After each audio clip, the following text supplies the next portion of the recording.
Hi everyone, welcome to digital GK classes. तो जितने भी बीएड डीएलएड स्टूडेंट हैं, सीटेट पेपर 1 पेपर 2 अगर आपका पास हो चुका है या फिर आप सीटेट दिसंबर भी देने वाले हैं, आप सभी के लिए एक अच्छी अपॉर्चुनिटी है।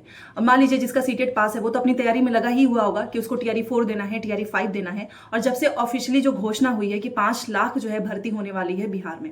अब इकलौता एक बिहार राज्य ही नहीं है कि जहां पर भर्ती हो रही है, अब राजस्थान भी उसमें शामिल हो रहा है। क्योंकि राजस्थान में आपने देखा होगा सबसे पहले इन्होंने रीट 2025 की घोषणा की। फिर इसके पहले ही आपने देखा होगा, कल मैंने आपको नोटिफिकेशन टेलीग्राम पे शेयर किया हुआ है कि जो फर्स्ट ग्रेड जो पीजीटी टीचर की वैकेंसीज है ये भी आ चुकी है, इसके भी फॉर्म भरे जा रहे हैं। तो 2 स्टेट हैं। बाकी यूपी का तो आपको पता है कि यूपी में 1,42,000 प्राथमिक शिक्षक भर्ती के जो पद हैं वो खाली हैं, बट ये लोग भर्ती करा नहीं रहे हैं। पता नहीं कब कराएंगे। फिलहाल के लिए जो इन्फॉर्मेशन है वो ये है कि अगर आप जो है सीटेट दिसंबर देने वाले हैं तो अच्छे से सीटेट को पास कर लो, क्योंकि देखिए सिर्फ 2 स्टेट में आपको मौका मिलेगा। अब पता नहीं बाकी के स्टेट में वैकेंसीज आएगी भी या नहीं। अगर आप यूपी से हैं तो वहां का तो हाल आपको पता ही है। तो अगर आप सीटेट दिसंबर पास कर जाते हैं तो एटलीस्ट आप एग्जाम में बैठेंगे, पास हो जाएंगे, आपको नौकरी भी मिल जाएगी। ठीक है, तो उसमें अच्छे से तैयारी करते रहो। सारी पेपर 2 सोशल साइंस की सारी तैयारी हमारे चैनल से हो जाती है। मैंने आपको नोट्स भी दिया हुआ है, नहीं मिलेगा तो नंबर पर आप ले सकते हो। देखिए आपको पता ही है कि बिहार में जो है अभी इलेक्शन होने वाला है 2025 में, और ये हमेशा होता है बिहार में। आपको पता ही कि जब भी इलेक्शन होता है उसके पहले ये अच्छी खासी बम्पर वैकेंसीज देते हैं।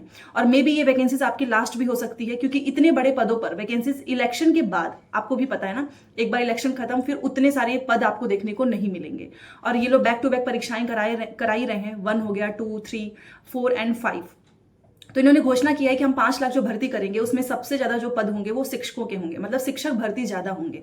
ठीक है, और उसमें करीब अगर मैं आपको बताऊं तो आई थिंक, मतलब वैसे तो कई न्यूज़पेपर में कहीं पर 1.5 लाख लिखा है, कहीं पर 1.38 लिखा है, बट फिर भी अगर आप ये नंबर देखो बाकी के कंपेयर में तो ये लोग 1.5 लाख या फिर 1,38,000 या फिर 40,000 भी वैकेंसीज करेंगे। तो काफी अच्छी वैकेंसीज हैं। इसमें आपको पीआरटी हो गया, 6 to 8 हो गया, टीजीटी, पीजीटी और भी जो है सारे स्पेशल एजुकेटर, इन सभी पदों पर जो है वैकेंसीज आने वाली हैं। तो इसके आप तैयारी कर सकते हो। समय तो उतना आपको नहीं मिलेगा, क्योंकि देखिए अगर मैं टीआरई 3 के रिजल्ट की बात करूं तो सारा काम हो चुका है, संशोधित रोस्टर भी जा चुका है। अब बस इनके जैसे ही बीपीएससी के पास आएगा आपको रिजल्ट देखने को मिलेगा। मान लो अगर 15 नवंबर तक भी रिजल्ट आ जाता है, अगर 1-2 दिन आगे भी मान के चलो 20 नवंबर तक, तो भी ये लोग हर हाल में जो है आपको विज्ञापन देखने को मिल जाएगा इसी साल।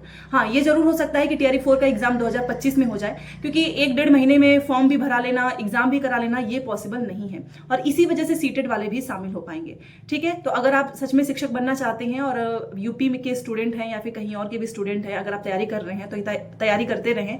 दूसरा ये आ रहा है डोमिसाइल से रिलेटेड कि क्या डोमिसाइल लागू हो जाएगा। और ये इन्फॉर्मेशन तब जो है सबसे ज्यादा आने लगी जब आपको पता है कि अभी जो मुख्यमंत्री हैं नीतीश कुमार, उनकी मीटिंग हुई थी इन्हीं सब चीजों से रिलेटेड, जिसमें जो है बहुत सारे अधिकारी शामिल थे और एक जो बिहार के फेमस टीचर हैं वो भी शामिल थे। उनके द्वारा ही जब मीडिया में यह बयान दिया गया कि हाँ टीआरई 3 का रिजल्ट छठ पूजा के बाद देखने को मिलेगा। और जब उनसे डोमिसाइल से पूछा गया तो उन्होंने बोला कि हाँ डोमिसाइल भी लागू होगा। तो ये स्टेटमेंट जब से आया है तब से स्टूडेंट्स बहुत ज्यादा परेशान है कि क्या सच में डोमिसाइल लागू हो जाएगा। तो देखिए ऑफिशियली कुछ भी ऐसा नहीं है और ये उतना आसान नहीं है। अगर बस एक बार बोल दिया जाए कि हाँ डोमिसाइल लागू हो जाएगा, इसको लागू करने के लिए भी इनको बहुत ज्यादा चीजें करनी पड़ेंगी, बिकॉज ऑलरेडी इन्होंने तीनों में नहीं किया है। ठीक है, तो इसलिए आप तैयारी करते रहें, ये सारी चीजों के चक्कर में ना पड़ो जब तक कोई ऑफिशियली आपके सामने चीज ना आए। ठीक है, तो एक छोटी सी इन्फॉर्मेशन थी। बाकी मिलते हैं शाम को सोशल साइंस की क्लास में, और अपनी तैयारी करते रहो। अगर आप एनसीईआरटी पढ़ रहे हैं सीटेट में ही तो आपको एनसीईआरटी बीपीएससी में भी काम देगा, क्योंकि बीपीएससी में जो एग्जाम्स होते हैं उसमें जीएस का जो क्वेश्चंस होते हैं ना, जीएस आपने देखा होगा उसका पोर्शन ज्यादा है। ठीक है, उसमें आपको सीडीपी वगैरह नहीं, आपको पूरा जीएस पढ़ना होता है। आपको जो है मैथ्स, रीजनिंग, इसकी प्रैक्टिस आप करते रहें और देखेंगे तो बहुत जल्द हम बीपीएससी की भी क्लासेस स्टार्ट करेंगे अगर आप चाहेंगे तो। बाकी सीटेट की क्लासेस हो ही रही है डेली शाम को 6 बजे। ठीक है, तो चलिए अब देखते हैं यूपी में कब ऐसी वैकेंसीज हमें देखने को मिलती हैं। वहां पर तो 1,38,000 आ गया, यहाँ पे 50,000 भी आप देख ही सकते हो कि 50,000 भी नहीं आ रहा है। 6 साल से ज्यादा समय हो चुका है। तो चलो मिलते हैं नेक्स्ट क्लास में। Thanks for watching.